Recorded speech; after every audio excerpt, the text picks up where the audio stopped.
නමෝ තස් භගවතු අරහතු සම්මා සම්බුද්දස්ස නමෝ තස් භගවතු අරහතු සම්මා සම්බුද්දස්ස නමෝ තස් භගවතු අරහතු සම්මා සම්බුද්දස්ස ශ්‍රද්ධා සම්පන්න කාරුණික පින්තුනි හැම කෙනෙක්ම උතුම් සද්ධර්ම ශ්‍රවණය සඳහා සූදානම් වන මොහොත ලෝතර සම්මා සම්බුදුරජාණන් වහන්සේ දේශනා කොට වදාළ ඒ උතුම් සද්ධර්මයෙන් ස්වල්පයක් නමුත් හැම කෙනෙක්ම ශ්‍රවණය කරගන්නට සූදානම් වන්නේ. පින්තුනි භාග්‍යතුන් වහන්සේ දේශනා කොට වදාළ ඒ උතුම් සද්ධර්මය විමසා බලනකොට අපිට නොඑක් න්‍යායන් අපට හඳුනා ගන්නට පුළුවන්කම තිබෙනවා. සරියුත්තරුන් වහන්සේ විසින් ධර්මය විවරණය කරන ලද සම්මා දිට්ඨි සූත්‍රයේහි විවිධ දහම් පර්යායන් අනුරූපයෙන් අනුසාරයෙන් කරන ලද පැහැදිලි කිරීම විශේෂයෙන්ම අපට හඳුනා ගන්නට පුළුවන්කම තිබෙනවා. එහිදී පැහැදිලි කරන දහම් පර්යායන් තුල පටිච්චසමුප්පාද ධර්ම පර්යාය සුවිශේෂ දහම් පර්යායක්. පින්තුනි මේ අතර අපිට සියල්ලම එක දවසින් සාකච්ඡා කරන්නට පුළුවන්කමක් නැති වුණත් වේදනාව කියන ධර්මයේ පිළිබඳව පැහැදිලි කර ගැනීමේදී එක්කත් එක්කම අනුයාතව අපිට ස්පර්ශය කියන දේ පිළිබඳවත් පැහැදිලි කරගන්නට පුළුවන්කම තිබෙන නිසාම ඒ කාරණාව ඊටාම වැදගත් වූවක්. එහිදී වේදනාව කියන ධර්මයේ පිළිබඳව අපි නුවණින් මෙනෙහි කරලා බලනකොට අපට එහි යථාර්ථයේ තේරුම් ගැනීම තුළ ලෝකේහි विद्यमान ස්වභාවය පිළිබඳව ලෝකේහි विद्यमान යථා තත්වය පිළිබඳව මනවින් අවබෝධ කරගන්නට පුළුවන්කම තිබෙනවා. ලෝකේ ඉන්න සෑම සත්වයෙක්ම වේදනාව අනුව ගිහිල්ලා වේදනාව සමව සරණ කොට වාසය කරනවා. සැප වේදනාවෙහි ඇලෙනවා, දුක් වේදනාවෙහි ගැටෙනවා, උපේක්ෂා වේදනාවෙහි මුලා බවට පත් වෙනවා.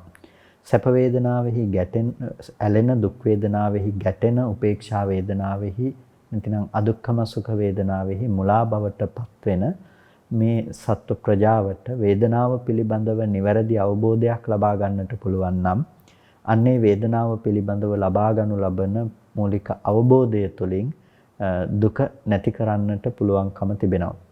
නිවැරදිව වේදනාව පිළිබඳව විශ්ලේෂණය කරගන්නවා නම් එයම ප්‍රමාණවත් කෙනෙකුට නිර්වාණය අවබෝධ කරන්නට.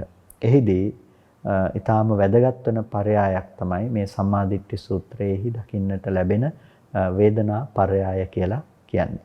යතෝකෝ ආවසෝ අරිය ශාවකෝ වේදනංච පජානාති. යතෝකෝ ආවසෝ අරිය ශාවකෝ එවත්නේ යම් ආර්ය ශ්‍රාවකේ වේදනංච පජානාති වේදනාව පිළිබඳව නුවණින් දන්නවා නම් වේදනා සමුදයංච පජානාති වේදනා සමුදය පිළිබඳව නුවණින් දන්නවා නම් වේදනා නිරෝධංච පජානාති වේදනා නිරෝධය පිළිබඳව නුවණින් දන්නවා නම් ඒ වගේම වේදනා නිරෝධගාමිනී පටිපදංච පජානාති වේදනා නිරෝධගාමිනී පටිපදාව පිළිබඳව නුවණින් දන්නවා නම් එත්තාවතාපිකෝ ආවසෝ අරිය ශාවකෝ සම්මාදිට්ඨි හෝති මේ පමණකින්ම ආර්ය ශ්‍රාවකයා සම්මාදිට්ඨියට පැමිණුණේ වෙයි උජුගතාස්ස දිට්ඨි ඔහුගේ දෘෂ්ටිය ඍජු භාවයට පත් වුණා කියලා කියන්නට පුළුවන්. ඒ වගේම ධම්මේ අවිච්ඡප්පසාදේන සමන්නාගතෝ සද්ධර්මයේ පිළිබඳව නොසෙල්වෙන ස්වභාවයෙන් යුක්ත ප්‍රසාදයකටපත් වුණා. ආගතෝ ඊමන් සද්ධම්මං මේ සද්ධර්මයට පැමිණි පුද්ගලයෙක් කියලා කියන්නට පුළුවන්කම තිබෙනවා. කතමා පනවසෝ වේදනා එවත්නි වේදනාව කියලා කියන්නේ මොනවද? වේදනා සමුදය, වේදනා නිරෝධය, වේදනා නිරෝධගාමිනී ප්‍රතිපදාවයි කියලා කියන්නේ මොනවද? චෛමේ ආවසෝ වේදනා කාය. එවත්නි මේ වේදනා කායයන් හයක් තියෙනවා. චක්කු සම්පස්සා වේදනා, සෝත සම්පස්සජා වේදනා, ගහන සම්පස්සජා වේදනා, જીවහා සම්පස්සජා වේදනා, කාය සම්පස්සජා වේදනා, මනෝ සම්පස්සජා වේදනා. ඒ වගේම පස්ස සමුදය වේදනා සමුදයෝ ස්පර්ශ සමුදයෙන් තමයි වේදනාව කියන දේ හටගනු ලබන්නේ. පස්ස නිරෝධා වේදනා නිරෝධෝ ස්පර්ශ නිරෝධයෙන් තමයි වේදනාව නිරෝධයට යන්නේ. ඒ වගේම මේ ආර්ය අෂ්ටාංගික මාර්ගය වේදනා නිරෝධගාමිනී ප්‍රතිපදාවයි කියලා සරියුත්තරුන් වහන්සේ එතනදී ඒ කාරණාව විභජනයට ලක් කරමින් දේශනා කරනවා. එතකොට වේදනාව කියන මේ එකම ධර්මයේ පිළිබඳව අපට හාත්පස අවබෝධ කරගන්නට පුළුවන් නම් වේදනාව කියන ධර්මයේ පිළිබඳව අපට පරිපූර්ණ අවබෝධයක් හාත්පස ලැබෙනවා නම් පින්නතුනි එයම මුල් කරගෙන එයම හේතුව බවට පත් කරගෙන අපිට සම්මා දිට්ඨියට පත්වන්නට පුළුවන්කම තිබෙනවා. දිට්ඨිය ඍජු භාවයට පත්වන කියන්නට ඒ වගේම ධර්මයේ පිළිබඳව අවිච්ඡ ප්‍රසාදයට පත්වන්නට පුළුවන්කම තිබෙනවා. කොටින්ම සෝවාන් මාර්ගඥානය උපදවන්නට සෝවාන් ඵලඥානය උපදවන්නට හේතු වන දර්ශනයක් තමයි නැතිනම් යම් ක්‍රමයක් තමයි පර්යායක් තමයි වේදනාවෙහි සමුදය වේදනා නිරෝධය වේදනා නිරෝධගාමිනී ප්‍රතිපදාව පිළිබඳව දැනගන්නාකම කියන මෙන්න මේ කරුණු ටික.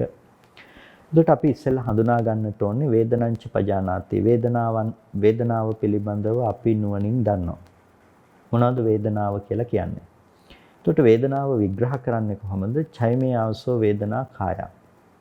එවත්නි වේදනා කායයන් වේදනා සමූහයන් 6ක් තිබෙනවා. මොනවද? චක්කු සම්පස්සජා වේදනා, චක්කු සංස්පර්ශයෙන් උපන් වේදනාව, සෝත සංස්පර්ශයෙන් උපන් වේදනාව. නැතිනම් ඇහැට රූපයක් ගැටෙනකොට එතන පහළවන සිතෙහි යෙදෙන යම් වේදනාවක් තියෙනවා නම් අන්න ඒ වේදනාව හඳුන්වනු ලබනවා චක්කු සම්පස්සජා වේදනා කියලා. ඒ වගේම කනෙහි යම් වේදනාවක් කනට ශබ්දයක් ගැටෙනකොට එහි පහළවන සෝත විඥාන සිත හා සංප්‍රයුක්ත වන යම් වේදනාවක් උපදිනවා නම් අපි කියනවා සෝත සම්පස්සජා වේදනා කියලා. එතකොට යමක් මුල් කරගෙන ඒ වේදනාව ප්‍රභවය වෙනු ලබනවා නම් ඒ දේ නාමයෙන් ඒ වේදනාව හඳුන්වනු ලබනවා. ඇස මුල් කරගෙන මේ වේදනාව උපදිනකොට ඒ වේදනාව චක්කු සම්පස්සජා වේදනා කියලා කියනවා. ජා කියන්නේ උපන් කියන එක, ජනිත වූ කියන එක, ජාත කියන එක.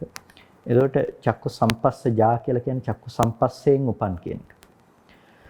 එතකොට මේ වේදනාව පහළ වීමෙහි හේතුව තමයි චක්කු සම්පස්සය. ඒ නිසා තමයි ඒ නමින් නම් කරන්නේ. යම් කිසි විදිහකින් සරියුත්තරුන් වහන්සේව හඳුන්වනු ලබනවා. ඒ සරියුත්තරුන් වහන්සේගේ පූර්ණ නාමයෙන් දැන් සාරි කියන මවගේ නමින් තමයි සාරිපුත්ත කියලා හඳුන්වනු ලබන්නේ. එතකොට ඒ සරියුත්තරුන් වහන්සේව හැඳින්වීම සරියුත්තරුන් වහන්සේ බිහි කළා වූ මෑණියන්ගේ නමින් හඳුන්වනු ලබනවා. ඒ වගේම පුන්නතරුන් වහන්සේ හඳුන්වනකොට හඳුන්වන නම තමයි මන්තානි පුත්ත. එතකොට මන්තානි බ්‍රාහ්මණියගේ පුතු කෙනා හඳුන්වනවා මන්තානි පුත්තයි කියලා. එතකොට මවගේ නමින් උන්වහන්සේව හඳුන්වනු ලබනවා. අන්න ඒ වගේ මේ චක්කු සම්පස්සය තමයි මේ වේදනාව උපදවන්නට මුල බවට පත්වන්නේ. ඒ නිසා මූලික හේතුවෙන් මූලික නාමයෙන් නම් කරනු ලබනවා අර කියන වේදනාව. චක්කු සම්පස්සජා වේදනා කියලා කියනවා. එතකොට ඒ වගේ යම් කිසි දෙයක් මුල් කරගෙන යම් දෙයක් ප්‍රභවය කරගෙන නම් ඒ වේදනාව හටගනු ලබන්නේ ඒ ප්‍රභවය වෙන මූලය බවට පත් වෙන හේතුවේ නමින් ඒ වේදනාව හැඳින්වීම තමයි මෙහි තියෙන ස්වභාවය. ඒකට වේදනංච පජානාති කියනකොට අපි වේදනාව හඳුනා ගන්නවා කොහොමද මේ ద్వාරයන් මුල් කරගෙන උපදිනු ලබන වේදනාව ගැනයි මේ කතා කරන්නේ. චක්කු සම්පස්සේ, සෝත සම්පස්සේ, ගහන, જીවහා, කාය, මන කියන සංස්පර්ශයන් මුල් කරගත්ත වේදනාව පිළිබඳව තමයි අපි මෙතනදී මේ හඳුනා ගන්නු ලබන්නේ. එතකොට මේ වේදනාව චක්කු සම්පස්සයෙන් උපන් වේදනාවක් යම් තැනක උපදිනවා නම් ඒ චක්කු සම්පස්සයෙන් උපන් වේදනාව පිළිබඳව දක්වනවා චක්කු සංස්පර්ශයෙන් උපන් වේදනාව සැප වූයේ දුක් වූයේ අදුක්ඛම සුඛ වූයේ වෙයි. එතකොට ඒ චක්කු සම්පස්සයෙන් යම් තැනක උපදින්නා වූ වේදනාවක් තියෙනවා නම් ඒ චක්කු සම්පස්සයෙන් උපදිනු ලබන වේදනාව සැප වේදනාවක්යි සංග්‍රහයට යන තැනකුත් තියෙනවා. දුක් වේදනාවක්යි සංග්‍රහයට යන තැනකුත් තිබෙනවා. අදුක්ඛම අසුඛ වේදනාවක්යි සංග්‍රහයට යන තැනකුත් තියෙනවා. එතකොට චක්කු සම්පස්සය කියලා කියනකොට අපිට මේ ඇස මුල් කරගෙන උපදින වේදනාව කියලා අපි හඳුනාගත්තා. එතකොට අපි දන්නවා චක්කු විඥාන කියන සිත උපේක්ෂා සහගත සිතක්. චක්කු විඥාන සිත උපේක්ෂා සහගත සිතක්. එතකොට මේ උපේක්ෂා සහගත සිතෙහි වේදනාව කියන දේ ගණනය කළොත් ඒ වේදනාව ගණනය කරනු ලබන්නේ උපේක්ෂා සහගතව. මොකද සිතේ තියෙන වේදනාව තමයි උපේක්ඛා සහගත සිතක් කියලා හඳුන්වන්නට හේතුව බවට පත්වන්නේ. ඒකට චක්කු විඥානය නැතිනම් රූප දැනගන්න අවස්ථාවෙහි ඒ පවත්නා සිත සෑම මොහොතකම උපේක්ඛා සහගතව තමයි යෙදෙන්නේ. ඒ චක්කු විඥාන සිත යෙදෙන්නේ නැහැ කොයි වෙලාවකවත් සෝමනස්ස සහගතව හෝ දෝමනස්ස සහගතව. යෙදෙන්නෙම උපේක්ෂා සහගත මට්ටමක. එතකොට ඒකට අපි කියන විපාක උපේක්ෂාව කියලා. විපාක මට්ටමේ යෙදෙන උපේක්ෂා සහගත භාවයක්. ඒක වේදනාව අතින් ගත්තොත් උපේක්ඛා වේදනාවට අයිති වෙන දෙයක් තමයි ඇහැට රූපේ පෙනෙන තැනක උපදින්නා වූ ඒ වේදනාව කියලා කියන්නේ. එතකොට මේ චක්ක විඥාන සිතක යෙදෙන වේදනාව උපේක්ෂා සහගත නම් විභංගය තුල පැහැදිලි කරනවා චක්ක සම්පස්සයෙන් උපන් වේදනාව සැප දුක් උපේක්ෂා සහගත වූයේ වෙයි කියලා. එතකොට මේ කාරණා අතර යම් පරස්පරතාවයක් කෙනෙකුට දකින්නට පුළුවන්කම තිබෙනවා. නමුත් මේක තේරුම් ගන්නකොට අපට තේරුම් ගන්නට තියෙන්නේ යම් ආකාරයකින් චක්කු ద్వාරිකව යම් චිත්ත සන්තතියක් පහළ වෙනවා නම් චක්කු ద్వාරිකව කියලා කිව්වේ ඇස ద్వාරය කරගෙන ඇහැට ගැටුණු රූපය පිළිබඳව දැනගන්න පළවෙනි අවස්ථාව තමයි පළවෙනි සිත තමයි චක්කු විඥාන සිත කියලා කියන්නේ. ඊට පස්සේ උපදිනු ලබන මනෝ ධාතු සිත් සහ මනෝ විඥාන ධාතු සිත් ආදී මේ සිත් ප්‍රමාණයන් තියෙනවා නම් ඊට පස්සේ ආවර්ජනාදී ධර්ම තිබෙනවා නම් ඒ වගේම ඒ සියලු ජවන් සිත් ආදී දේවල් තියෙනවා නම් මේ සිත් සියල්ලම ගන්නේ චක්කු ద్వාරික සිත් හැටියට. ඒ වීතියේ සිත් ඇහැට රූපයක් ගැටිලා මේ ඇහැ හරහා ගලාගෙන යන ධාරාවෙහි තමයි ඒ චිත්තසංතතිය උපදින්නේ. අන්න ඒ නිසා ඒ ద్వාරය මුල් කරගත්ත ප්‍රභවය කරගත්ත සංස්පර්ශයේහි නමින් ඒ සියලු වේදනාවන් හඳුන්වනු ලබනවා. එතකොට අපි විපාක සංතතියට අදාළව ගත්තොත් මනෝ ධාතු අවස්ථාවන්හි සහ මනෝ විඥාන ධාතු අවස්ථාවන්හි කියන මේ අවස්ථා දෙකටම පොදුවේ අපිට හඳුනා ගන්නට පුළුවන්කම තියෙනවා මේ කියන වේදනාවෙහි ස්වභාවය පිළිබඳව. නැතිනම් ඒ සිත්වල යෙදෙන වේදනාව චක්කු සම්පස්සජා වේදනා කියන සංග්‍රහය යටතේ යෙදුම යටතේ තමයි අපි හඳුනාගන්නේ. එතකොට චක්කු සම්පස්සයෙන් උපන් වේදනාව සුව වූයේත් වෙයි දුක් වූයේත් වෙයි නොදුක් නොසුව වූයේත් වෙයි කියලා කියනකොට ඒක විය යුතු තැනක් හැටියට අපිට තේරුම් ගන්න පුළුවන්. ඒක ඒ විදිහට ව්‍යවහාර කරන්නට පුළුවන්කම තිබෙනවා. එතකොට වේදනංච පජානාති කියලා කියනකොට අපි වේදනාව පිළිබඳව හඳුනා ගන්නා ස්වභාවය තමයි මෙතනදී අදහස් කරනු ලබන්නේ. ඒකයි චෛමේ අවසෝ වේදනා කාය, ඇවැත්නි වේදනා කායවල 6ක් තියෙනවා කියලා. වේදනා සමූහයන් 6ක් පිළිබඳව සරියුත්තරුන් වහන්සේ විවරණය කරන්නට යෙදෙන්නේ. එතකොට මේ වේදනා සමූහයන් මේ විදිහට විවරණය කිරීමේදී අපට හඳුනා ගන්නට පුළුවන්කම තියෙනවා. ඒ චක්කු සම්පස්සේ මුල් කරගෙන ඒ වීතියෙහි උපදිනු ලබන වේදනාවන්. සෝත සම්පස්සේ මුල් කරගෙන ඒ වීතියෙහි උපදිනු ලබන වේදනාවන්. මේ ආදී ඒ වීතීන් මුල් කරගත්ත වේදනාවන් හඳුනා ගන්නට පුළුවන්කම තිබෙනවා. පින්නතුනි මේ වේදනාවන් මේ විදිහට හඳුනා ගන්නකොට අපි වේදනංච පජානාති කියනකොට වේදනාව පිළිබඳව නුවණින් දැන ගැනීම පිළිබඳව කතා කරන්නේ. වේදනාව පිළිබඳව නුවණින් දැන ගැනීමක් අපට විශේෂයෙන්ම මෙතන තියෙන්නට අවශ්‍යයි. ඒ තමයි අපි ඇසුරු කරන වේදනා ස්ථානයන් විදිහට විපාක වේදනා සහ නව කර්ම වේදනාවන් හැටියට අපි ප්‍රධාන කොටස් දෙකක් දකිනවා. ඒ කියන්නේ කර්මසිටවල උපදින වේදනාවත් විපාක චිත්ත සන්තතිය තුළ පහළවන වේදනාවත් කියලා වේදනාවෙහි අවස්ථා දෙකක් පිළිබඳව විශේෂයෙන්ම අපි හඳුනා ගන්නු ලබනවා. එතකොට කර්මසිටක උපදින වේදනාව කියලා කියනකොට ඒ සිතෙහි යෙදෙන වේදනාව අර රූපය පැත්තට පතිත වෙලා එහි තණ්හා උපාදාන වශයෙන් ඇසුරු වෙන තැනක ආශ්‍රව සහිත වූ මනසකට ඇසුරු වෙන තැනක එහෙම නැතිනම් අවිද්‍යා ප්‍රත්‍යයෙන් උපන්නා වූ තැන කැසුරු වෙන විදිහට තමයි ඒ බඳු අවස්ථාවක ඒ වේදනාව උපදිනු ලබන්නේ. එතකොට අපිට ඒ වේදනාව කර්ම චිත්තයක උපදිනු ලබන වේදනා චෛතසිකය හැටියට හඳුනා ගන්නට පුළුවන්කම තිබෙනවා. ඒ වගේම විපාක වේදනාව කියලා කියනකොට විපාක වේදනාවෙහි ස්වභාවය තමයි චක්කු විඥාන සිතෙහි උපදිනු ලබන ස්වභාවය.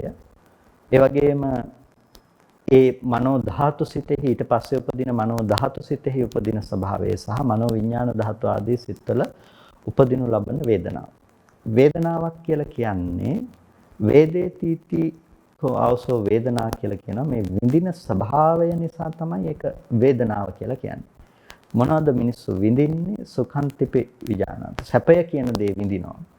ඒ වගේම දුක කියන දේ විඳිනවා. උපේක්ෂාව කියන දේ විඳිනවා. වේදනාව පිළිබඳව ගන්නකොට අපිට ප්‍රධාන වශයෙන් අපි ප්‍රකට බෙදීම අනුව ගත්තාම සැප දුක් උපේක්ෂා කියන වේදනා තුන තමයි අපිට හම්බ වෙන්නේ. එතකොට මේකෙදි උපේක්ෂා වේදනාව සැප වේදනාව ඇතුළතම සංග්‍රහ කරලා එතන දුක නැති නිසා සැප වේදනාවටම සංග්‍රහ කරලා දුක් වේදනා සහ සැප වේදනා කියලා වේදනා දෙකක් කියලාත් ගන්න. ඒ වගේම තවත් පර්යායකින් මේකට කායික දුක, ඒ කියන්නේ දුක කියලා කියන්නේ කයට දැනෙන දේ. සැප කියලා කියන්නේ කයට දැනෙන දේ. මනසට දැනෙන්නේ සෝමනස්සය. මනසට දැනෙන්නේ දෝමනස්සය. දැන් අපි සාමාන්‍ය ව්‍යවහාරයේදී කියනවා තමයි හිතට දුකයි කියලා. ඒතකොට දුක් වේදනාවක් කියලා ව්‍යවහාර කරනවා තමයි. හැබැයි මේක සියුම්ම බෙදා දක්වනකොට කයට තමයි සැප දුක ගැටෙන්නේ, හිතට දැනෙන්නේ සෝමනස්සය සහ දෝමනස්සය කියන දෙක. මෙන්න මේ පර්යායන්ගෙන් වේදනාව පස් ආකාර කොටත් විග්‍රහ කොට දක්වනවා. එතකොට වේදනාව කියන එක ආකාර දෙකක් විදිහටත්, ආකාර තුනක් විදිහටත්, ආකාර පහක් විදිහටත් අපට වේදනාව කියන එක හඳුනා ගැනීමෙහි හැකියාව තියෙනවා. එතකොට මෙන්න මේ ආකාරයන්ගෙන් වේදනාව කියන දේ වර්ගීකරණයට ලක් වෙනකොට අපි වේදනංච පජානාති කියන එක යටතේ මේ ආකාරයන්ගෙන් වේදනාව හඳුනා ගන්නට අවශ්‍යයි. වේදනාවෙහි ස්වභාවය පිළිබඳව. ඊට පස්සේ දෙවෙනි කාරණාව තමයි වේදනා සමුදයංච පජානාති. වේදනා සමුදය පිළිබඳව එයා දන්නවා. ඒ කියන්නේ වේදනාව උපදින්නේ කොහොමද කියන එක පිළිබඳව. වේදනාවක් උපදින්නේ පින්නතුනේ ස්පර්ශය මුල් කරගෙන. ස්පර්ශය මුල් කරගෙන. ඒ නිසා තමයි ස්පර්ශයේ නමින් මේ වේදනාව නම් කරනු ලැබුවේ. ස්පර්ශය මුල් කරගෙන වේදනාව උපදින නිසා තමයි ස්පර්ශයේ නමින් චක්කු සම්පස්සජා වේදනා. චක්කු සම්පස්සයෙන් උපන් වේදනාව. හැමතැනකම තියෙන වේදනාව තමයි. හැබැයි මේ වේදනාව විශේෂයි. ඒකට හේතුව මොකද්ද? මේ වේදනාව චක්කු සම්පස්සජා වේදනා. චක්කු සම්පස්සයෙන් උපන් වේදනාවක් මේක.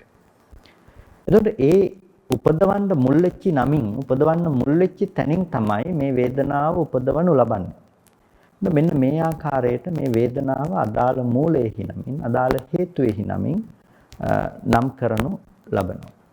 දැන් අපිට යම්කිසි අවස්ථාවක ඇසට රූපයක් පැමිණෙනකොට පළවෙනියටම ඒ රූපය විජානනය කරන අවස්ථාවේදී පළවෙනියටම රූපය පිළිබඳව අපි දැනගන්න අවස්ථාවේදී කිසිම විදිහකින් අපි දන්නේ නැහැ රූපය කියලා කියන්නේ හොඳ දෙයක්ද නරක දෙයක්ද ඒක සැපගේන දෙයක්ද දුක්ගේන දෙයක්ද කියන එක පිළිබඳව අවබෝධයක් නැහැ.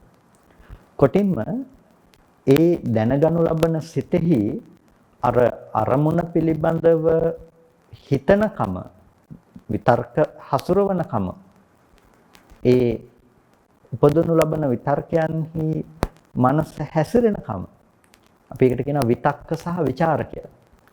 එතකොට ඒ අරමුණෙහි හැසිරෙනකම සහ අරමුණ නැවත නැවත විතර්කණය කරන ගතිය. මෙන්න මේ විතක්ක ਵਿਚාර දෙක පවා චක්කු විඥාන අවස්ථාවෙහි සිතක පහළ වෙන්නේ නැහැ.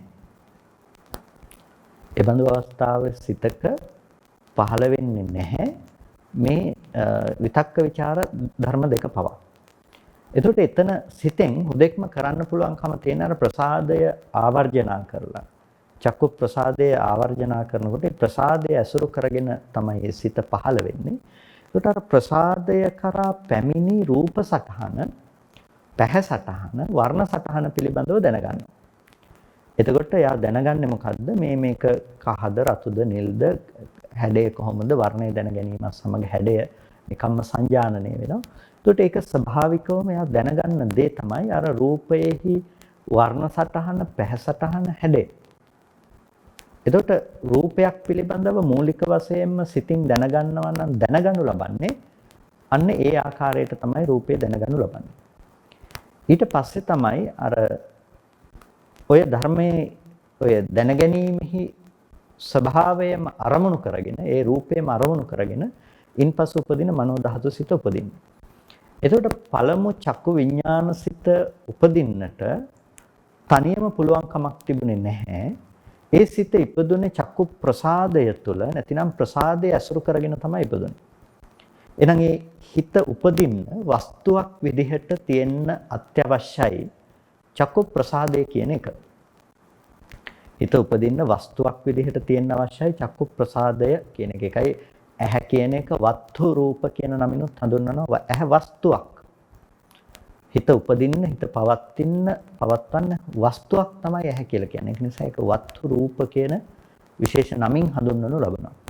එතකොට මේ වස්තු රූපය චක්කුව වස්තුව කරගත්තාම එතකොට දැන් මේ හිත පහළ වෙන්න තැනක් අවශ්‍යයි. එහෙනම් මේ විඥානයේ පැවැත්මට ඇස නැමැති දේත් අවශ්‍යයි.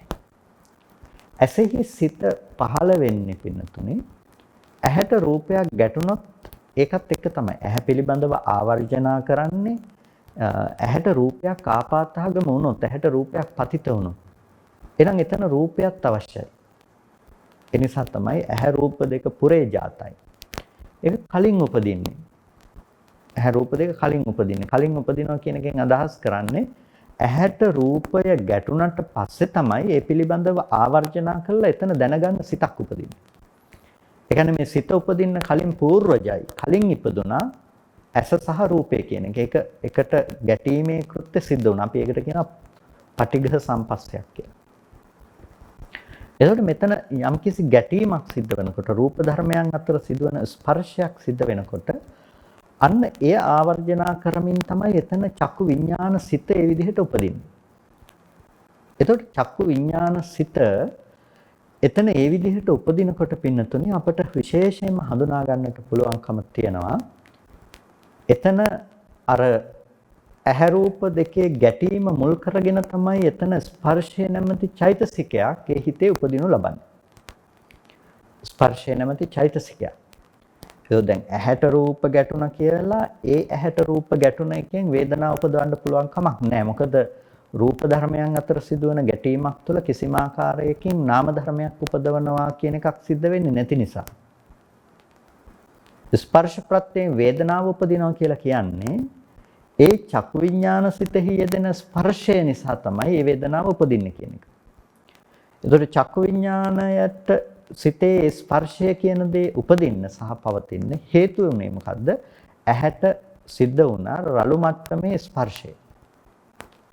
ඇහැට සිද්ධ වුණ, ඇහැට ගැටුණ රළු මට්ටමේ ස්පර්ශය තමයි එතන හේතුවක් බවට පත් උනේ.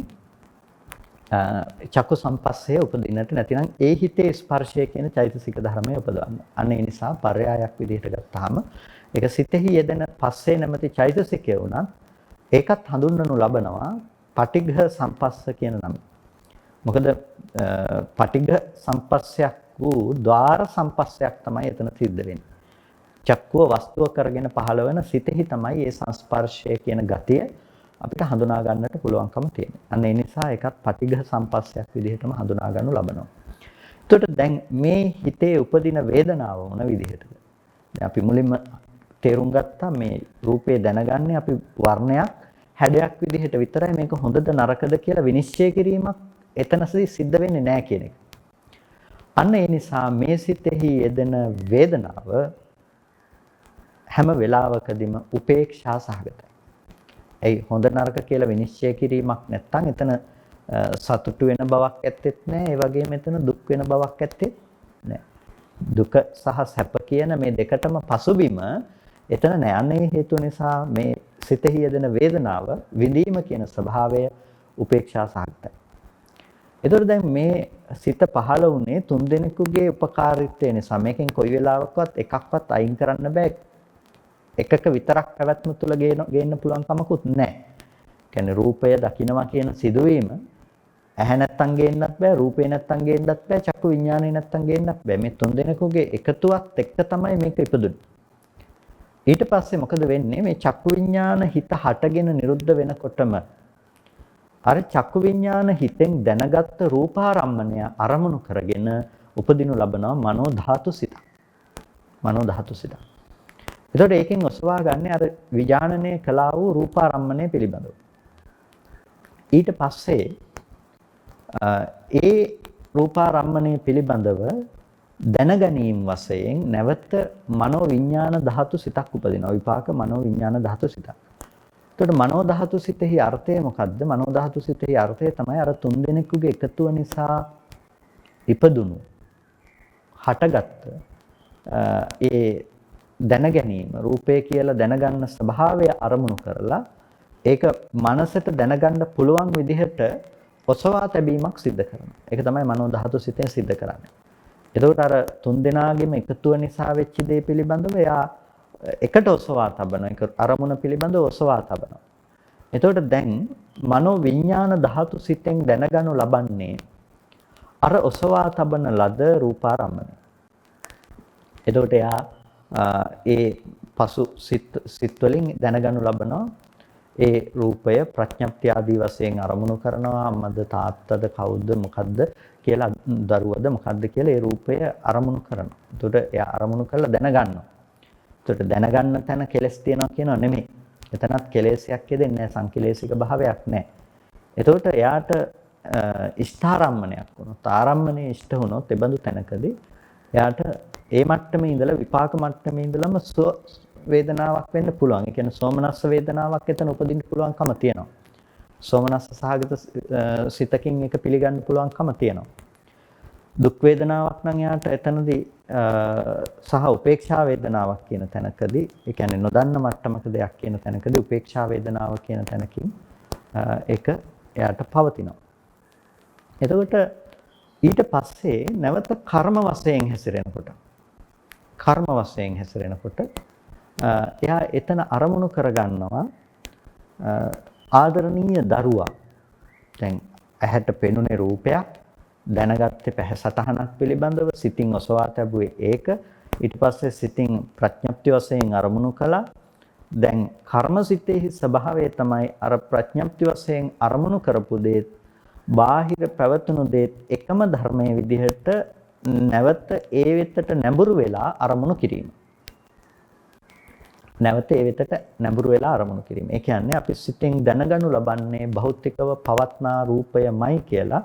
ඒ රූපය වෙත අපි නැඹුරු වෙනවා අර සිතෙහි උපද්දගත් ප්‍රඥප්ති ආදී දේවල් සමග. ඒකට මම කියන්නේ ප්‍රඥප්ති සජීවීකරණයට ලක් කරගන්න.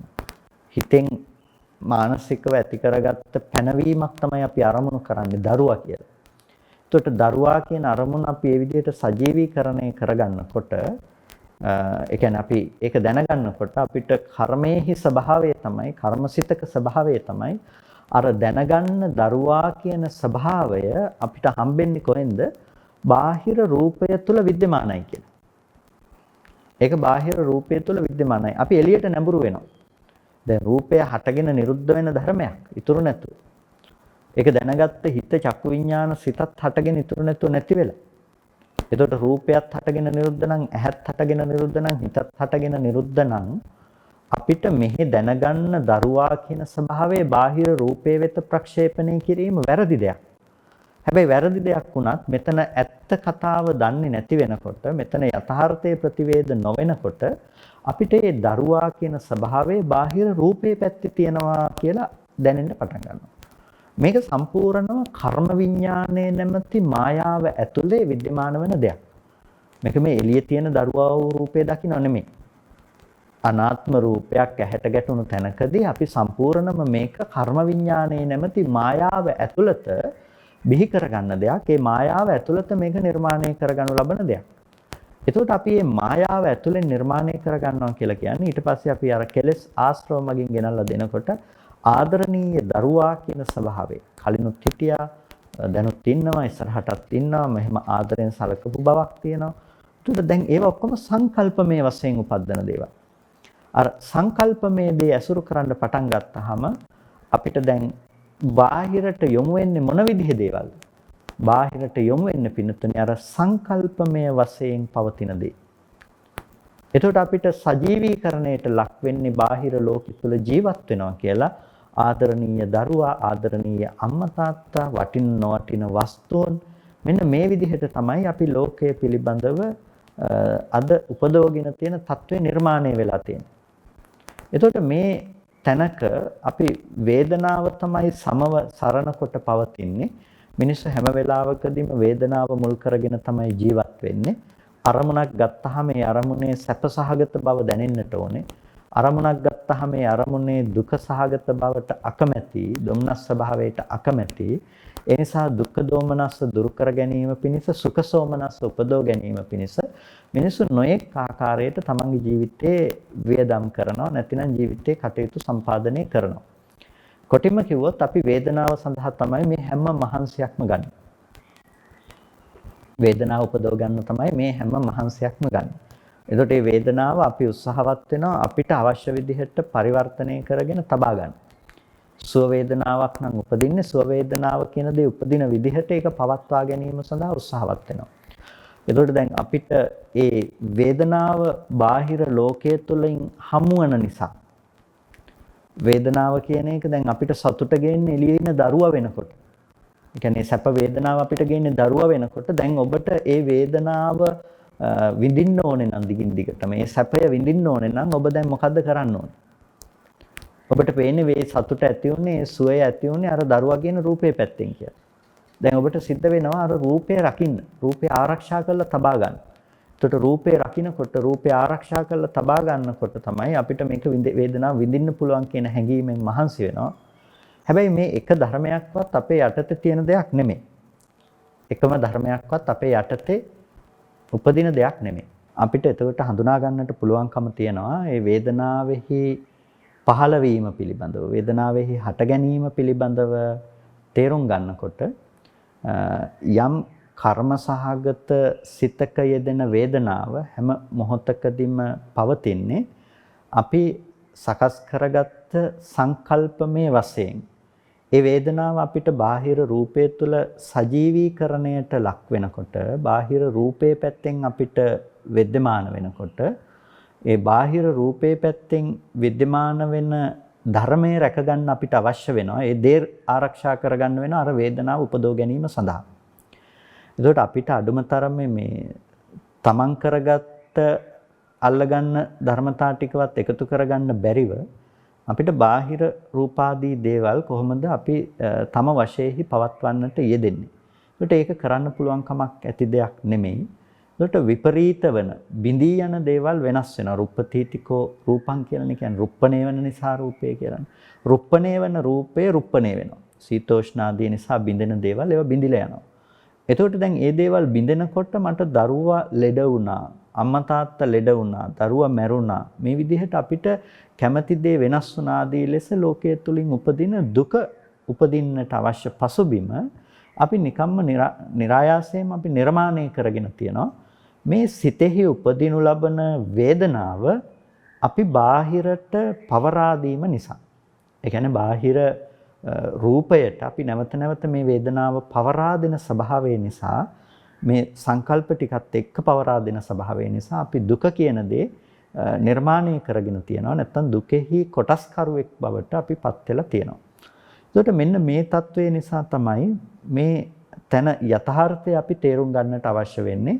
මේ වේදනාව කියලා කියන්නේ මේ විදිහේ ස්පර්ශය නිසා උපදින ධර්මයක්. ස්පර්ශ සමුදයෙන් තමයි ඉපදුන්නේ. ඒකට ස්පර්ශ නිරෝධයෙන් වේදනාව කියන එක නිරෝධයටපත් වෙනවා. ඒක තමයි වේදනාවේ ස්වභාවය. අපි දැන් හඳුනාගත්ත ස්පර්ශ සමුදය නිසා වේදනාව සමුදය වෙනවා කියලා. ඒ වගේම ස්පර්ශ නිරෝධයෙන් වේදනාව නිරෝධයටපත් වෙනවා. පස්ස නිරෝධා වේදනා නිරෝධෝ. ස්පර්ශය නිරුද්ධ වෙනකොට වේදනාව නිරුද්ධ වෙනවා. මෙන්න මේ ස්පර්ශ නිරෝධයෙන් වේදනාවෙහි සිදුවන නිරෝධය ඊටමත් සුවිශේෂයි, ඊටමත් තීක්ෂණව තේරුම් ගන්නට අවශ්‍ය වෙන ධර්මයක් තැනක්. ඒකට හේතුව තමයි ඊළඟට අපිට දකින්න පුළුවන්කම තියෙන වේදනා නිරෝධගාමිනී ප්‍රතිපදාව. එතකොට මේ ප්‍රතිපදාව සහ වේදනා නිරෝධය කියන එක අපිට එකට සම්බන්ධව තේරුම් ගන්නට සිද්ධ වෙනවා. ඒකයි මේක තීක්ෂණව තේරුම් ගන්නට ඕනේ කියලා කිව්වේ. එතකොට මේ වේදනා නිරෝධය කියනකොට අපිට වේදනාවෙහි නිරුද්ධ වන ස්වභාවය තේරුම් ගන්න පුළුවන් දෙපැත්තකින්. පළවෙනි එක තමයි හටගත්ත වේදනාව ඉතුරු නැතුව නැති වෙලා යනවා. හටගත්ත වේදනාව හේතු නිසා ඉපදුණු වේදනාව, ඒ කියන්නේ ස්පර්ශ ප්‍රත්‍යයෙන් ඉපදුනා නම් වේදනාවක්, ඒ වේදනාව ස්පර්ශයේ බිඳෙනකොට ස්පර්ශය නැති වෙනකොට ඒ වේදනාව නැති වෙලා යනවා. ඒක තමයි වේදනාවෙහි තියෙන ස්වභාවය. ස්පර්ශය නිසා හටගත්ත වේදනාව ස්පර්ශ නිරෝධයෙන් නිරෝධයටපත් වීම. ඊළඟ නිරෝධය තමයි ස්පර්ශ නිරෝධය සාක්ෂාත් කිරීම. ස්පර්ශ නිරෝධය සාක්ෂාත් කිරීම. එතකොට පළමු වේදනාවෙහි නිරෝධයේ බවටපත් උනේ පළමු අවස්ථාව බවටපත් උනේ වේදනාව කියන දේ හටගන්න ස්වභාවය සහ නිරුද්ධ වෙන ස්වභාවය. දෙවන ස්වභාවයේ බවට පත්වන්නේ වේදනාව කියන එක නූපදින ස්වභාවයට පත් කිරීම. එහෙම නැතිනම් ස්පර්ශය කියන ධර්මයේ නිරෝධය සාක්ෂාත් කරලා වේදනාව ඇසුරු නොවන තැනට පත් කිරීම කියන දේ. එතකොට අපිට වේදනාව කියන ධර්මය, වේදනාව කියන ස්වභාවයෙහි නිරෝධය පිළිබඳව සලකා බැලීමේදී මේ කරුණු දෙක පිළිබඳව විශේෂ අවධානයක් යොමු කරලා තේරුම් ගන්නට අවශ්‍යයි. ස්පර්ශ සමුදය නිසා හටගත්ත වේදනාව ස්පර්ශ නිරෝධයෙන් නිරෝධයට ලක් වෙනවා කියනකොට අපිට වේදනාවෙහි යථා ස්වභාවය ප්‍රකට වෙනවා. ඒක තමයි භූත වූ ධර්මයක තියෙන ස්වභාවය. ඒ කියන්නේ විද්‍යමාන වන සත්‍ය යථාර්ථය. යම් වෙලාවක චක්කු විඥාන සිත ඉපදුනා නම් ඒ උපන්නා වූ චක්කු විඥාන සිත හටගෙන නිරුද්ධ වෙනකොට ඒ සිතෙහි උපන්න වේදනාව ඉතුරු වෙන්නේ නැහැනේ. ඒ වේදනාව හටගෙන ඉතුරු නැතුව නැති වෙනවා. මනෝ ධාතු සිත හටගෙන නිරුද්ධ වෙනකොට ඒ වේදනාව හටගෙන ඉතුරු නැතුව නැති වෙලා යනවා. මනෝ විඥාන ධාතු සිත හටගෙන නිරුද්ධ වෙනකොට ඒ වේදනාව හටගෙන නිරුද්ධ වෙලා යනවා. එතකොට දැන් මේ ධර්මයන්ගේ Nirodhe නොදැක්කොත් රූපේ පෙනුණු තැන සිදු වුණ Nirodhe දැක්කෙත් නැහැ. මනෝ ධාතු අවස්ථාවේහි සිදු වුණ Nirodhe දැක්කෙත් නැහැ. මනෝ විඥාන ධාතු අවස්ථාවේහි සිදු වුණ Nirodhe දැක්කෙත් නැහැ. එතකොට මේ ධර්ම එකකවත් Nirodhaය සාක්ෂාත් නොකළ නිසා, මේ ධර්ම එකකවත් Nirodhaය නොදැක්ක නිසා අපිට අර කර්ම විඥානයක පහළ වීමට ඉඩකඩ මේ තුල හැදිලා තියෙනවා.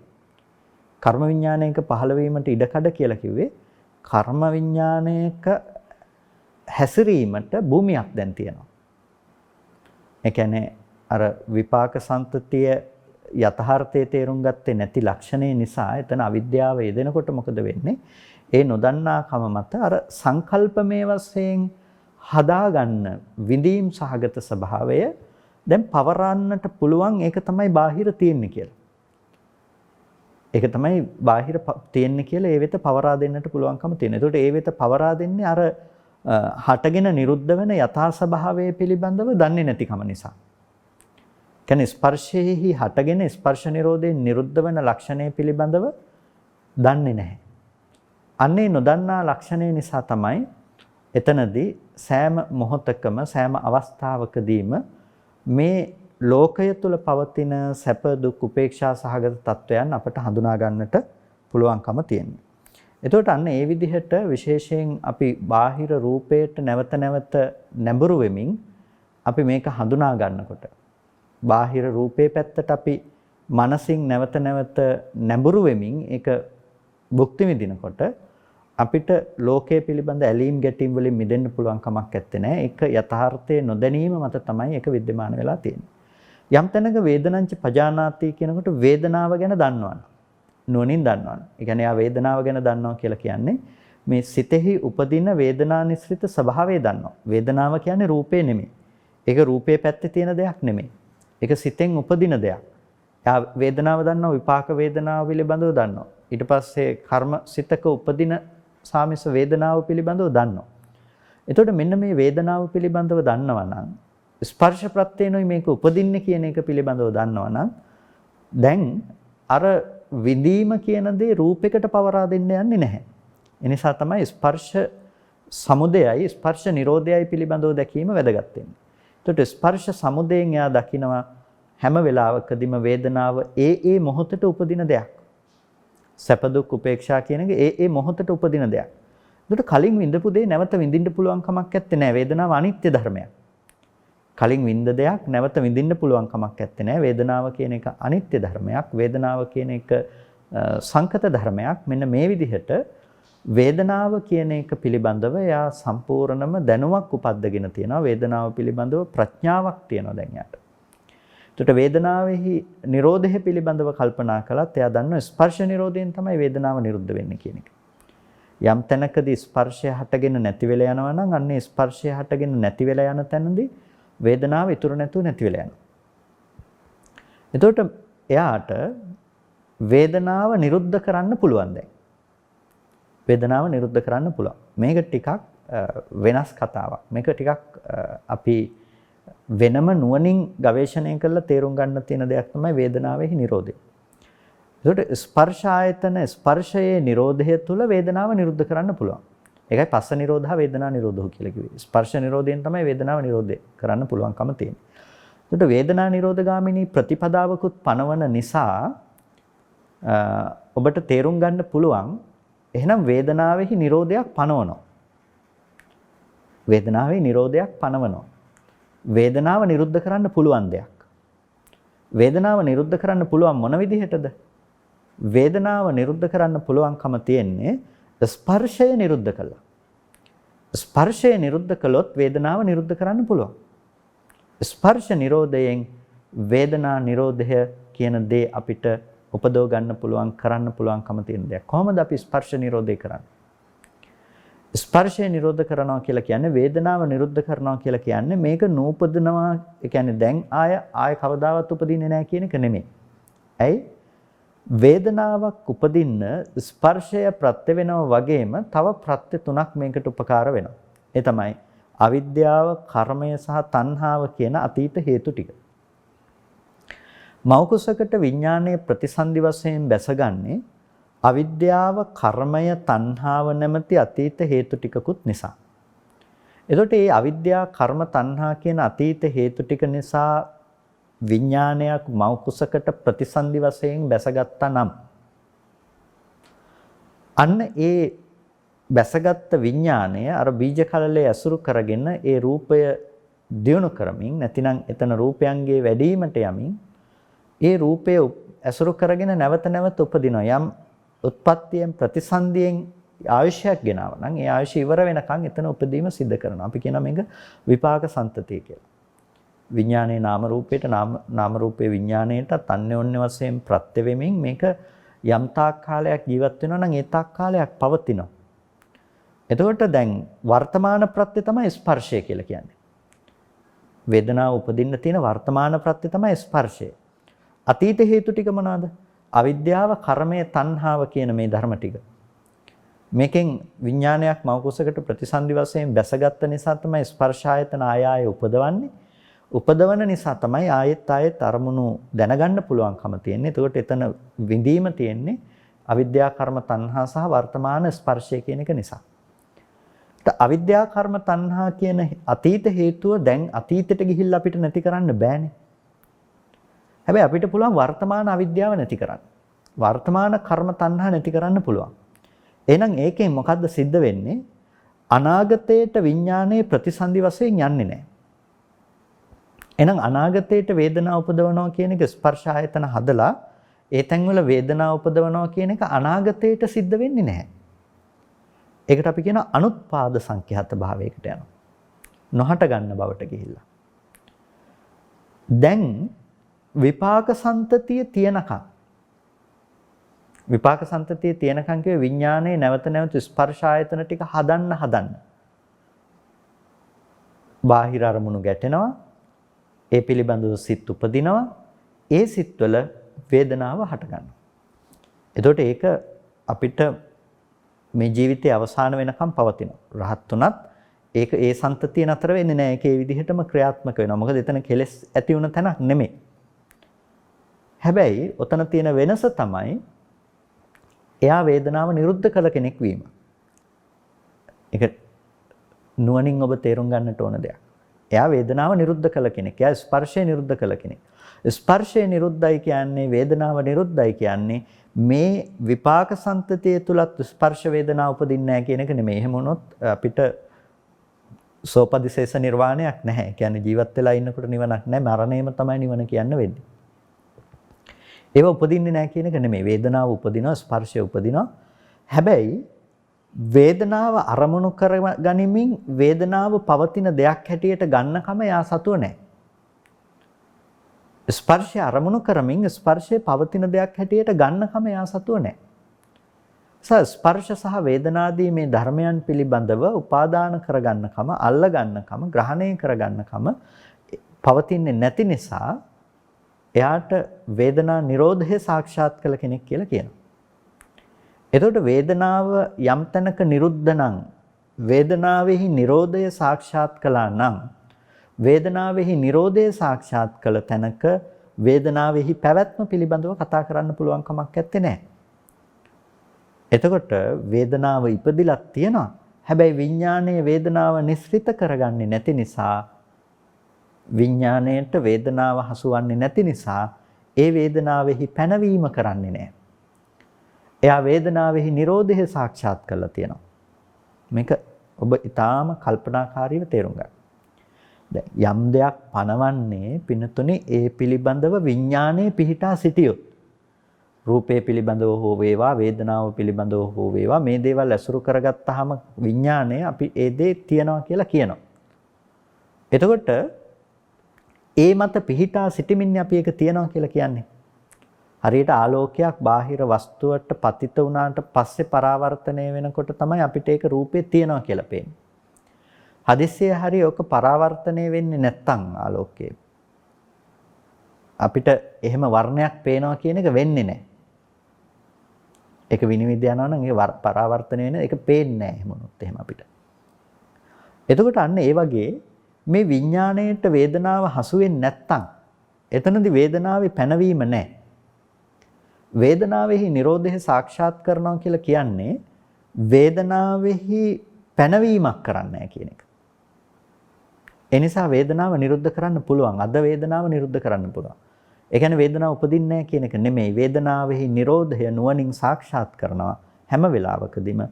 එතකොට අර වේදනාව ස්පර්ශයෙන් හටගත්ත වේදනාව ස්පර්ශ නිරෝධයෙන් නිරුද්ධයි කියන වර්තමානයේහි සිදුවන නිරෝධය සාක්ෂාත් කරනවා.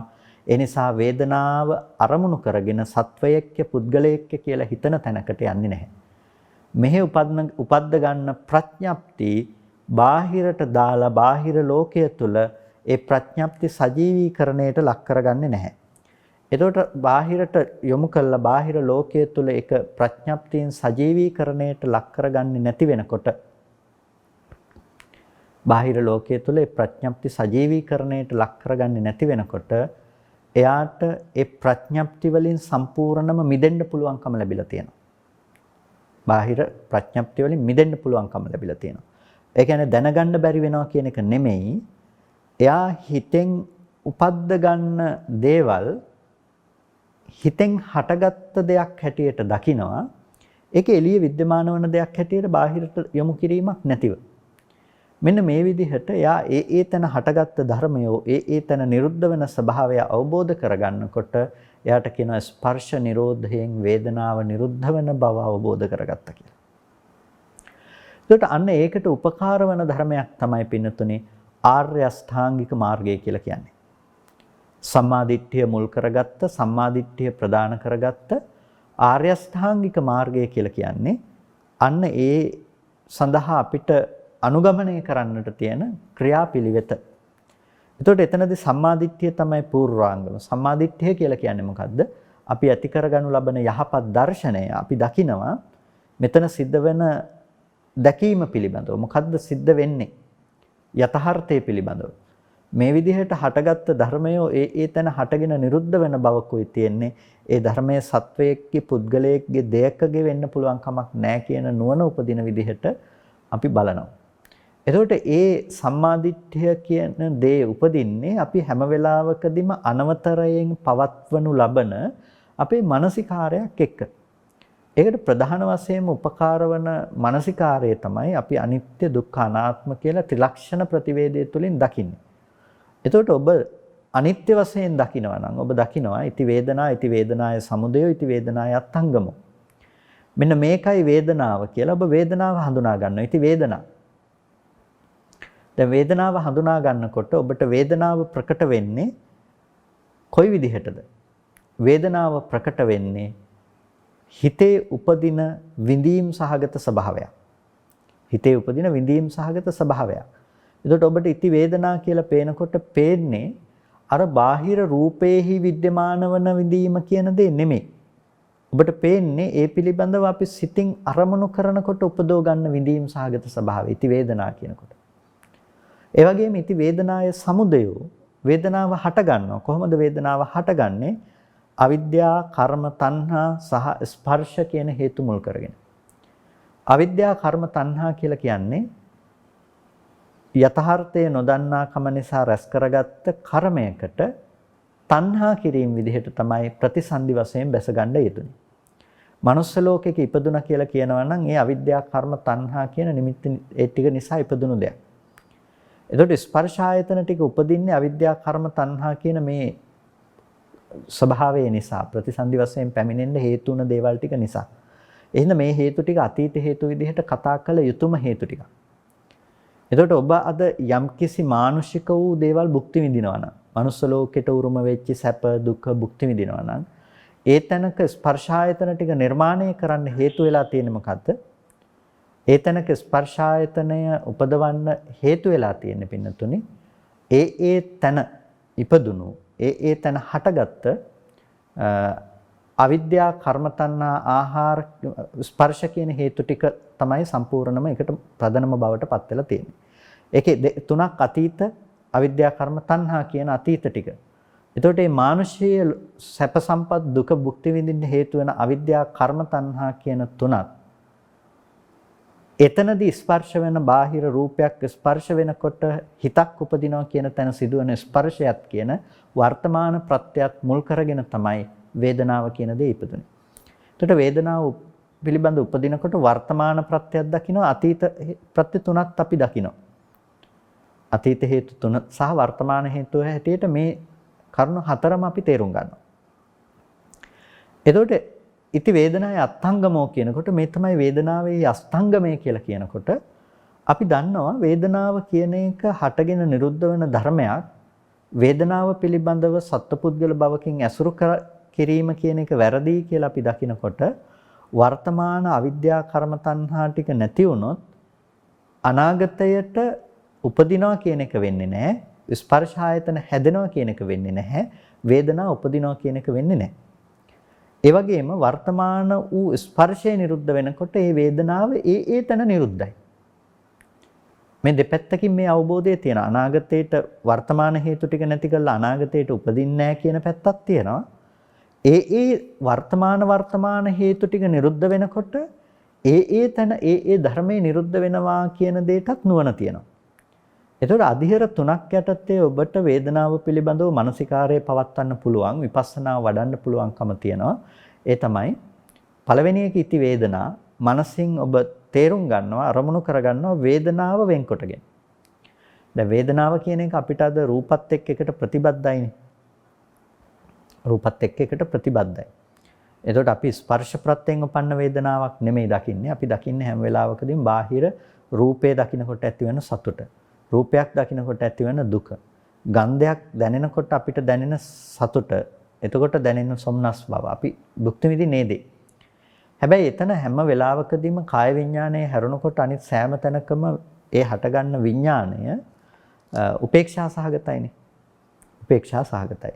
ඒක ඊට පස්සේ තමයි සැප හෝ දුක් වශයෙන් අරමුණු කරනු ලබන්නේ.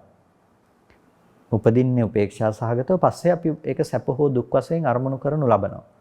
එතකොට මෙන්න මේ සැප හෝ දුක් වශයෙන් අරමුණු කරන බව අපිට නිර්මාණය වෙලා තියෙන මොකක් නිසාද? එහි යථාර්ථය පිළිබඳව දන්නේ නැතිකම නිසා.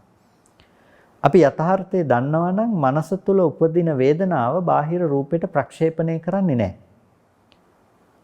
ප්‍රක්ෂේපණය කරන්නේ නැති වෙනකොට අපිට මේ වේදනාව කියන ගතිය විතරක් වෙන් කරගන්න පුළුවන්කම තියෙනවා.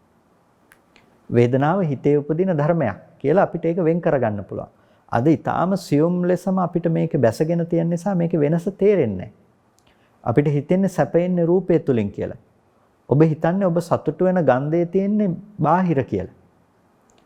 වෙනතුනේ ගන්ධය කියලා කියන්නේ දැන් රසය කියන දේ ගත්තත් ඒ විදිහටනේ. හැබැයි ඒක කෙනකෙනාට අනුව වෙනස් වෙන්නේ ඇයි එහෙනම්? එකම රසයට කවුරුත් කැමති නැහැනේ. එකම ගන්ධයට කවුරුත් කැමති නැහැනේ. දැන් දූරියෙන් ගන්නකො කෙනෙක් කැමති කෙනෙක් අකමැති. ඇයි? ගන්ධය කියන දේ තුල නම් කැමැත්ත උපදවනකම තියෙන කාටත් පොදු වෙනවා. එහෙම වෙන්නේ නැහැ. එතකොට ඒක අපි අරමුණු කරන විදිහ අනුව ඒක අපි කැමැත්ත උපදව ගන්න දෙයක්ද නැති වෙන දෙයක්ද කියන එක තීරණය වෙලා තියෙනවා. ඒකට ඒ හින්දා අර එන අරමුණ පැත්තෙන් පින්නතුනි ගන්න එපා. සැපද දුකද කියන කාරණාව. ඒක රූපේ පැත්තෙන් ගන්න එපා. හැම වෙලාවකදීම වේදනාව කියන දේ දකින්න පුරුදු වෙන්න ඒක මනසින් උපද්ද ගන්න දෙයක් හැටියට. මනසින් උපද්ද ගන්න දෙයක් කියන්නේ මනසේ ඇති වෙන ගතියක් ඒක වේදනාව කියන එක. ඒක උපදින්නේ ස්පර්ශ වුණාට පස්සේ හිත පහළ වෙනකොට රූපය පිළිබඳව දැනගන්න උපේක්ෂා සහගත මට්ටමක් උපදින. වේදනාව කියන ගතිය අරමුණු කරගන්න පුරුදු වෙන. ඒක තමයි පළවෙනි අදියර. ඉති වේදනා. ඊට පස්සේ වේදනාවක් උපදින්නේ කොහොමද? අවිද්‍යාව, කර්ම, තණ්හා සහ ස්පර්ශ නිසා. අතීත හේතු ටික නිසා නැවත නැවත ස්පර්ශ ආයතන ටික හදනකොට අරමුණු ගැටෙනකොට ඔන්න එතන හිතක් පහළ වෙනකොට ඒ වර්තමාන ස්පර්ශයේ නැමැති බව ලක්ෂණය නිසා අපිට උපදිනවා එතන විඳීමක්. ඔන්න අපි වර්තමාන හේතුවත් අතීත හේතු ටිකක් දැක්කා. මේ නිසා තමයි වේදනාව ඉපදුනේ. ඉති වේදනාය සමුදය. ඉති වේදනාය අත්ංගමෝ. දැන් මේ වේදනාවට සංකල්පමය වශයෙන් උපද්දගත්ත දරුවා කියලා හිතේ තියෙන ගතිය රූපෙට ප්‍රක්ෂේපණය කරලා ඒක අවිද්‍යාවෙන් කල්පනා කරන්න ගත්තොත් ඔන්න ඒක නිසා අනාගතයට ප්‍රතිසන්දි උපදිනවා. යන්න හේතු තියෙනවා. හැබැයි දැන් අවිද්‍යාව නැති වුණොත් ඒ කියන්නේ මේ ධර්මයේ මෙතනම හටගෙන නිරුද්ධ වෙනවා කියලා වේදනාව දැක්කොත් අනාගතයට උපදින්නේ නැහැ නේද? ඒ වගේම වර්තමාන වූ ස්පර්ශය හටගෙන මේ මොහොතේ නැති වෙලා යනකොට ඒ වේදනාව මේ මොහොතේ හටගෙන නිරුද්ධ වෙන ධර්මයක් නේද? එතකොට එයා වේදනාවෙහි Nirodha සාක්ෂාත් කරනවා. අනුත්පාද භාව වශයෙන් සහ මේ මොහොතේදී සිද්ධ වෙන හටගෙන නිරුද්ධ වෙන Nirodha ස්වභාව විදිහට. අනුත්පාද භාවය කිව්වේ අනාගතයට උපදින්නේ නැහැ කියන එක. මේ වෙලාවේ හටගෙන නිරුද්ධ වෙන ස්වභාවය කියලා කිව්වේ මේ හේතු නිසා හටගෙන හේතු නැති වෙනකොට නැති වෙනවා කියන වර්තමාන ලක්ෂණය නිසා. එතකොට මේ තමයි අස්තංගමය. දැන් මේ ටික ගැන නුවණ තියනකොට එයාට අර සංකල්පමය වශයෙන් උපද්ද ගන්න දේවල් ටිකට පැවැත්මක් නැහැ. ඒක ඇහැ නෙමෙයි, ඒක රූපේ නෙමෙයි, ඒක හිත නෙමෙයි, ඒක හිතේ උපන්න වේදනාව නෙමෙයි. එතකොට මේ දරුවා කියන බව, අම්මා තාත්තා කියනකම, වටිනකම, නොවටිනකම, කොටිම ලෝකයේ අසුරු කරනවා කියන ගතිය අපිට පවරන්නට, පවත්වන්නට අපිට දේවල් හම්බ වෙන්නේ නැහැ. එහෙම හමු නොවෙනකොට පින්නතුනේ එතනින් අපිට මිදෙන්න පුළුවන්කම තියෙනවා. එනිසා අපි මේකෙදි අනුගමනය කළ යුතු ක්‍රියාපිළිවෙත තමයි අර විදිහට අනිත්‍ය ආදී වශයෙන් නැවත නැවත පවත්වන ධර්ම මානසිකාරයක් අපි පවත්වන්නට ඕනේ. මේක පවත්වගෙන යනකොට අපේ ජීවිතයේ ඕලාරික පැවැත්ම දුරු කරලා සියුම් ස්වභාවයක් ඇති කරලීමට අපිට සීලය උපකාර වෙනවා. සීලය උපකාර වෙනවා. ඒ වගේම සිත ගොඩාක් කර්මන වල විසිරලා තිබුණොත් මේක තේරුම් ගන්න බෑ. සඳහා සමාධිය උපකාර වෙනවා. ඒතර සීලයක් තුළ පිහිටලා හිත එකඟ කරමින් නැවත නැවත විපස්සනා මානසිකාරයන් විදිහට මේ යථාර්ථය පෙන්වා දෙනකොට එයා ආර්ය අෂ්ටාංගික මාර්ගය දියුණු කරන පුද්ගලයෙක් බවට පත් වෙනවා. එයාට තමයි පුළුවන්කම තියෙන්නේ වේදනා නිරෝධය සාක්ෂාත් කළා වේදනාව නිරුද්ධ කරන්න ස්පර්ශ නිරෝධය තුලින්. ඒ පුද්ගලයා ස්පර්ශ ආයතන 6ෙන්ම මිදුණු පුද්ගලයෙක් බවට පත් වෙනවා. ඒ හින්දා අද දවසේදී අපි වෑයම් කළ යුත්තේ, අද දවසේදී අපි උත්සාහවත් විය යුත්තේ ඒ ස්පර්ශ ආයතන 6හි නිරෝධය සාක්ෂාත් කරලා වේදනාව නිර්වශේෂ නිරෝධයකට පත් කරන්නට, ඒ නිරෝධයේ ඥානය උපදව ගන්නට තමයි උත්සාහවත් විය යුත්තේ. එතකොට ඔබ මෙතනදී විශේෂයෙන්ම නැවත නැවත සිහිපත් කරනවා තේරුම් ගත යුතු ප්‍රධාන කරුණු දෙකක්. එකක් තමයි වේදනාව හටගත්ත වේදනාව ඉතුරු නැතුව නිරුද්ධ වෙන ස්පර්ශ නිරෝධයෙන් කියන මේ ස්වභාවයේ තේරුම් ගත යුතුයි. ඒ වගේම අවිද්‍යා ආදී ධර්මයන්ගේ නිරෝධය මත අනාගතයට වේදනාව උපදින්නේ නැහැ කියන එක විශේෂයෙන්ම තේරුම් ගත යුතුයි. ඒ කරුණු දෙක අස්තංගමය ගැන කතා කරනකොට වේදනාව නිරුද්ධ වෙනවා කියන එක ගැන කතා කරනකොට ස්පර්ශ නිරෝධයෙන් වේදනාව නිරුද්ධ වෙනවා කියනකොට ඔබ සතු විය යුතු ඔබ ළඟ තියෙන්නට අවශ්‍ය ඥානයක් නුවණක් බවට ඒකපත් වෙනවා. අන්න ඒ නිසා මේ කියපු කාරණා පිළිබඳව ඔබ විශේෂ අවධානයක් යොමු කරන්න. එතකොට මේ කරුණු ටික නැවත නැවතත් ඔබට ශ්‍රවණය කළොත් ඒ හරහා විශාල ධර්ම දැනුමක් භාවනාවට උපකාරී කරුණු රාශියක් ඔබට ලබා ගන්නට පුළුවන්කම ලැබේවි.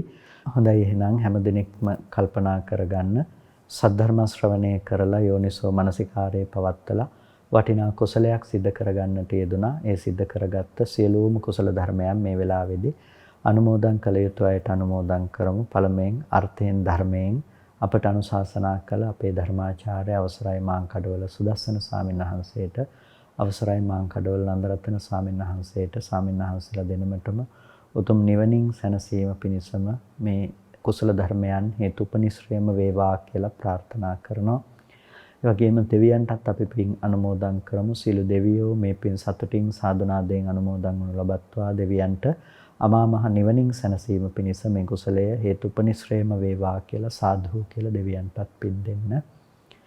ඒ වගේම අද දවසේදී ධර්මදේශනාවෙහි දායකත්වයෙන් කටයුතු කරනවා කඩවත පදිංචි චන්ද්‍රා පෙරේරා මහත්මිය විසින් බලාපොරොත්තු වෙනවා PW සරච්චන්ද්‍ර පියතුමාණන්ට පුණ්‍යානුමෝදනා කරන්නට මිය පරලෝක ගිහිල්ලා වසරක් සම්පූර්ණ වීම නිමිති කරගෙන පුණ්‍යානුමෝදනා කරන්නට බලාපොරොත්තු වෙනවා. ඒ PW සරච්චන්ද්‍ර පියතුමාණන් ප්‍රදාන කරගත්ත මෙලෝ වශයෙන් හෝ සාංශාරික වශයෙන් මිය ගිහිල්ලා ඔබ සෑම සිළු දෙනා නමින්ම යම් ඥාතිවරයෙක් පින් බලාපොරොත්තු වෙනවා නම් සෑම සිළු ඥාති වර්ගයාම මේ පින තමන් කළ පිනක් මෙන් සතුටින් සාදුනාදයෙන් අනුමෝදන් වනු ලබත්වා ඒ ඥාතීන්ට අමා මහ නිවනින් සැනසීම පිණිස මේ කුසලය හේතුපනිශ්‍රේම වේවා කියලා සාදු කියලා ඥාතීන්ට පින් අනුමෝදන් කරන්න.